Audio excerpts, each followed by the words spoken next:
Imagine building a company so powerful that, at its peak, it was one of the most recognizable technology brands on Earth. A company whose phones were everywhere, in people's pockets, in schools, in offices, in almost every country you could think of. Then, in just a few years, that empire began to collapse. The company was Nokia. And the strangest part of the story isn't that Apple created the iPhone, it's that Nokia had years to respond. So how did one of the world's most dominant phone companies go from the top of the industry to selling its phone business to Microsoft?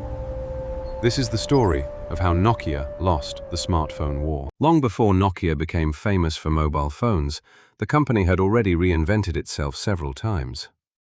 The Finnish company had roots going back to the 19th century and had operated in industries ranging from paper and rubber to cables and electronics. But by the 1990s, Nokia made a crucial bet. The future was mobile communication, and that bet paid off. Nokia became extraordinarily successful at making phones that were practical, reliable, and easy to use. Then came phones like the Nokia 3210 and 3310. They weren't trying to be miniature computers, they were phones. They had long battery life, they were durable, they were simple, and people loved them. By the mid-2000s, Nokia was the dominant force in mobile phones. Its revenue reached about 37.7 billion euros in 2007. Nokia wasn't simply participating in the phone industry, it was one of the companies defining it. And then something happened that changed the entire game. In January 2007, Steve Jobs walked onto a stage in San Francisco and introduced Apple's first iPhone. At first, it was easy to underestimate. Nokia already had phones. BlackBerry already had smartphones. The mobile industry had been evolving for years, but the iPhone represented something different. Apple wasn't simply selling another phone. It was changing what people expected a phone to be. A large touchscreen, a software-driven experience, internet browsing, a growing ecosystem of applications, and an interface built around touching the screen instead of pressing physical buttons.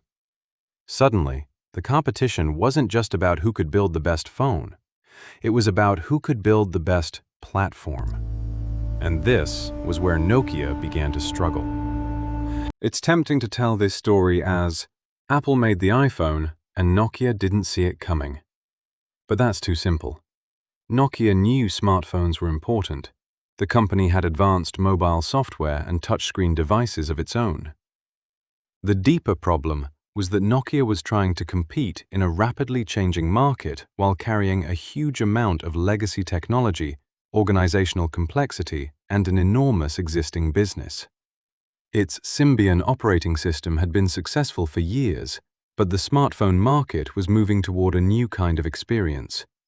Consumers increasingly cared about applications, user interfaces, and software ecosystems.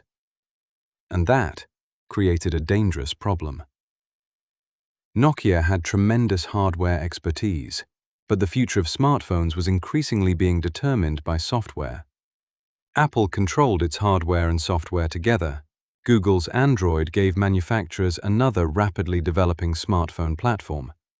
Nokia, meanwhile, was struggling to make its software strategy move quickly enough. The company was no longer fighting yesterday's battle, but parts of the organization were still optimized for yesterday's market.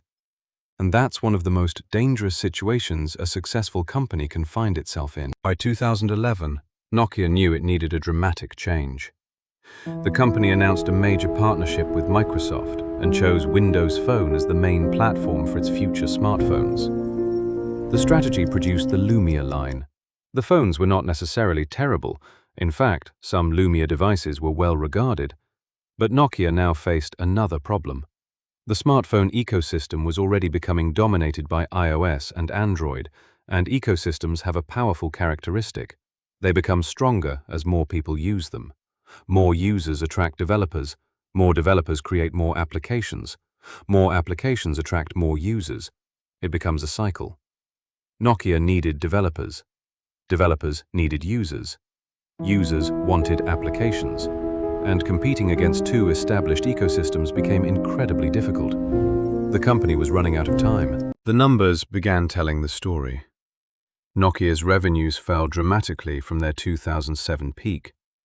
By the time its phone business was sold to Microsoft, Nokia's revenue had fallen to about 10.7 billion euros. The company that had once dominated mobile phones was now fighting simply to remain relevant in smartphones. And then came the final chapter.